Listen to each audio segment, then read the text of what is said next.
The year is 2021. Limp Bizkit has a new album, punk rock is coming back, GTA 3 is out, and everyone's playing Halo and watching G4 TV. Life is good, but just how good is Halo Infinite's multiplayer? Are we looking at a 2007-like resurgence for the franchise? Let's talk about this in this episode of Filthy Casual. Halo is currently clawing its way back to fame and relevance, and doing a great job at it, ironically by somewhat locking in on one of the things that I truly believed soured Halo in recent releases. That contradiction sounds dumb, but it's already paying off in dividends by going all in on their esports side and focusing as much as possible on accessibility. I believe that Halo is going to dominate gaming the next few years with Infinite. I'm EposVox. I've been playing Halo since the CE days on my CRTs, competed semi-professionally in Halo 3 and Halo Reach, and truly believe that the Halo franchise has had a significant impact on my life overall. Though you wouldn't be blamed for saying it's for the worst. We are talking about video games here. I'm extremely passionate about the franchise, even if certain commenters seem to think that I'm secretly paid by Sony to point out the obvious graphical issues in a trailer, but I've kept relatively quiet about it in recent years, as discussing Halo on Twitter is just a dumpster fire ever since Halo 4. But Halo Infinite is bringing me back. Halo is back. Free-to-play multiplayer releasing early during the Xbox 20th anniversary stream, an absolutely epic first competitive open tournament with record-breaking views for Halo Esports, co-streaming.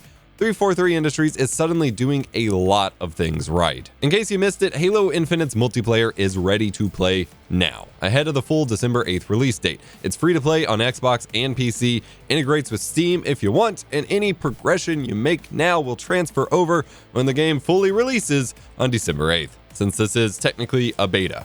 Quite the shocking release, but it sounded like they kind of reached a point where they were done and felt confident enough to just kind of let us have at it, which is pretty awesome to see, especially considering what a sad state the game was in just a year ago.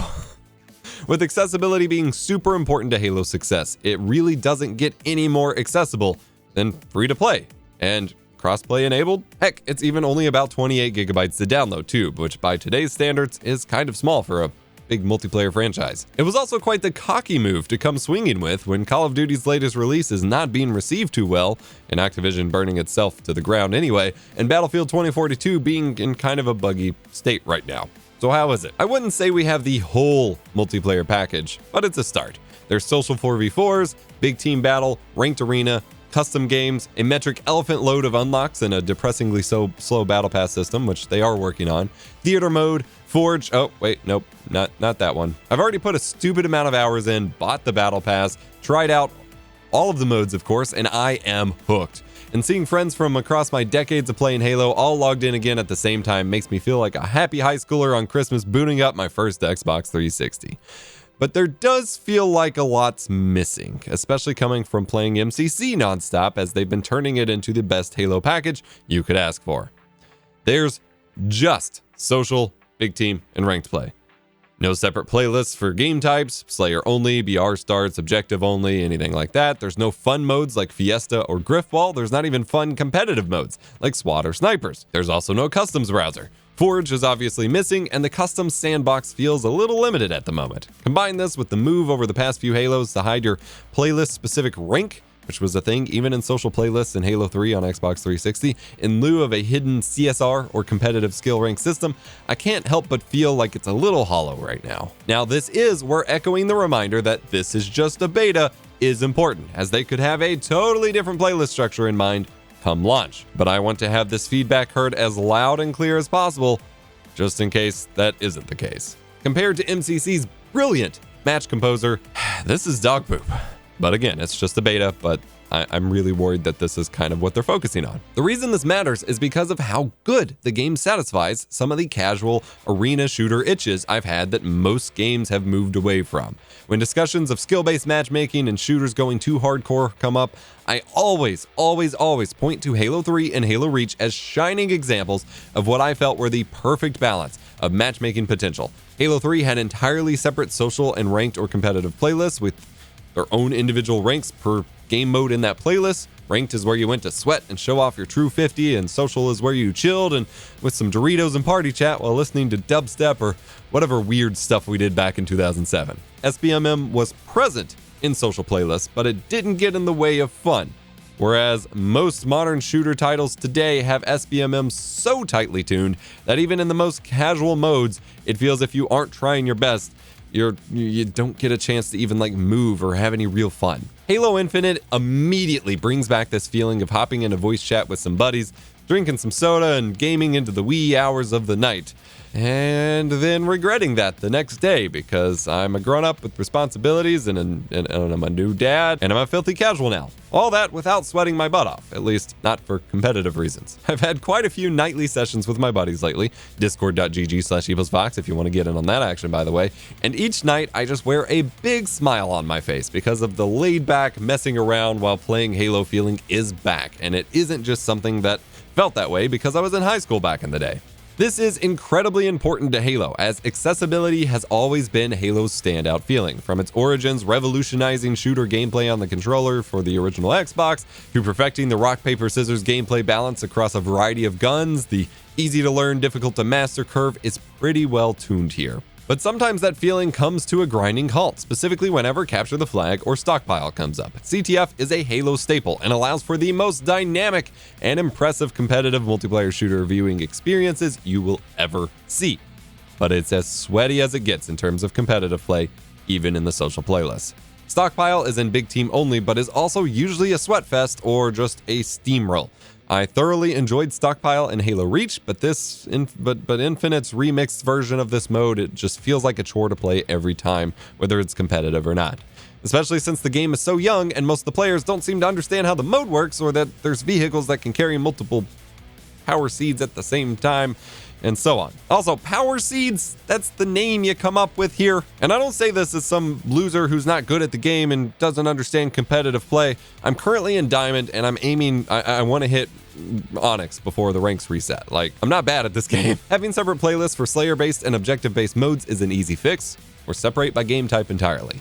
The sandbox at play in Infinite is incredible, but also infuriating when you are used to how Halo has done things for so long. They've made changes to little things that have always been the case for Halo that are driving me wild. A charged up plasma pistol shot can drop enemy shields but no longer disables vehicles. Instead, vehicle disabling is now restricted to the new electricity class of weapons. Objective holding melees no longer kill enemies in one hit, requiring the usual 2 hits unless from behind. The latter is especially frustrating as you lose a ton of momentum and movement range while holding said objective, and the oddball specifically always highlights your location to enemies. The one-shot melee was basically your only defense as a ball carrier. With the flag, you can at least juggle without much consequence, but juggling the oddball has a direct negative impact on your scoring in the match. It makes it that much more difficult, especially when playing matchmaking where you don't always have the best team coordination. I feel the new weapons take a while to truly learn how they work and how they're best suited for use. The Heat Wave, for example, seems completely useless other than for random lucky corner shots until you use its vertical alt fire mode, and then it drops shields no problem. Despite a gamut of new weapons and even a new grenade type, they all seem to fit into the rock, paper, scissors balance perfectly. Weapon swapping is more important than ever, as you'll be most efficient at taking down enemies by using plasma or electricity weapons to drop shields and then quickly swapping to your bullet or kinetic weapons to finish them off. Unfortunately, weapon swapping is very obnoxious on PC at the moment. Presumably because of this new focus, 343 Industries have changed the key bindings from MCC, where the emphasis on weapon swapping falls to the scroll wheel rather than key number 1. N is available as a keybind too, and of course you can rebind this a little bit, but the numbers are now used for other functions, and managing them does get awkward. I haven't heard from a single person who plays on mouse and keyboard who hasn't had constant headaches with the scroll wheel switching weapons twice, 3 times, or not at all.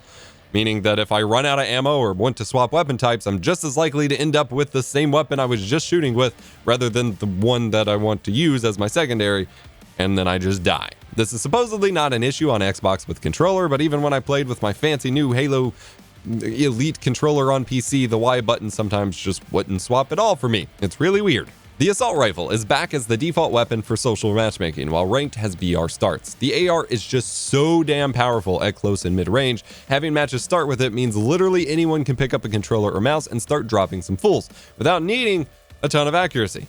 It also makes it more of a power weapon pickup on the competitive maps, which is kind of interesting. It's so good that in most of the 4v4 maps, it almost doesn't make sense to trade it for the battle rifle, as the maps are so small that the AR can outshoot the BR in most scenarios. It's wild stuff. Again, accessibility being the focus here with the multiplayer is really going to be a big deal when it comes to games that more casual players pick up and throw them into this hardcore grind. Halo used to have this massive player base consisting of the most casual of casuals playing social and custom matches to the most hardcore of basement dwellers spending every waking hour in the MLG playlist doing ranked play. It really seems like 343 is finally trying to get back to that. It seems that both the BR and the sniper are very much slowed down from previous Halo titles, and that it's felt like there's been a bit of a delay when shooting on mouse and keyboard, almost as if to nerf them a bit, which if so, I am very much against. Sniping people like there's no tomorrow was my specialty in Halo 3 and Reach, and I'm still pretty damn good at it in MCC, but I look like a kid who's never played a shooter before when I'm using the sniper in Infinite. Well, most of the time. I do have my moments. Movement is where the skill curve will truly be apparent in the highest level of play in Infinite. You have sprinting, sliding, clambering, and equipment for deflecting, which can be used as a boosted jump, as well as grapple hooking. The sliding, sprinting, and jumping can be chained to basically bunny hop, kind of like in Warframe, but without the slow-mo bullet time mode. Movement and positioning are absolutely crucial to Halo play, and we're going to see some wild moves in tournaments. In social play, we're already seeing shenanigans like grapple jacking, flying vehicles, and using vehicles to move objectives around the map where normal foot traffic can't reach. The other direction that Halo is going to start dominating is kind of in the opposite direction: esports. I have had a kind of rocky relationship with Halo esports. I actually competed semi-professionally in Halo 3 and Halo Reach for a few years back in high school. I was a sweaty, hardcore MLG-inspired teen. Watching Halo on ESPN was just revolutionary to me, and I wanted to be a part of that scene. But after I got into college and had responsibilities and effectively retired, I wanted to still be decent, but also get to relax sometimes, and that's really started to go away real fast with future Halo releases. The competitive scene was very unhappy with Halo 4 at launch, just to say the least. Dramatic changes were demanded of it and mostly made, and esports pros and consultants were brought in to make sure that Halo 5 could be as e-sporty as it could be at launch. And it sucked. To this day, Halo 5 has one of the most fleshed out, incredible sandboxes of any Halo game, and it's mostly flushed down the toilet due to the over-focus on esports competitiveness and some missed opportunities. Did you know the name Warzone was actually a big casual Halo 5 mode long before Call of Duty used it?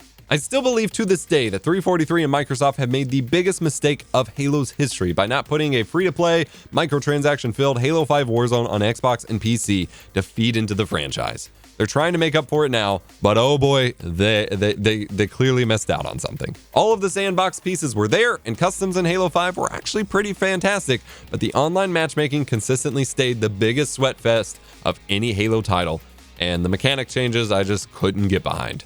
Halo Infinite has refined the Halo esport back to its roots and what made it appealing to watch in the first place, back when it was final boss versus straight ripping over standard definition television, and balance the competitive and accessible side of the game. Halo competitive is everywhere too. Marketing is hyping it up. ESL Australia is picking up the tournament reins down under, and Face It is getting Halo integration for easier online tournament hosting. I feel a strong MLG Doritos and Mountain Dew era coming along, and I could not be more excited. They just finished hosting the first open qualifier HCS tournament, where I saw it hit over 61K concurrent viewers on Twitch alone, what I believe to be an all-time record for Halo tournaments, and Optic Gaming defeated Cloud9 in an upset. It was an absolute joy to watch what I did get to watch of it, and only shows what the beginnings of Halo's potential viewership and hype can look like. Plus, they announced that they allow for co-streaming of all Halo tournaments moving forward, which only involves the community more. You might notice that this is a bit of a different release for this channel. Filthy Casual is a show I've adapted from older content and ran, well, casually on my old secondary channel for a while now, but I wanted to see how it would do over here. Typically, these kinds of experiments could be costly for YouTubers and their stats.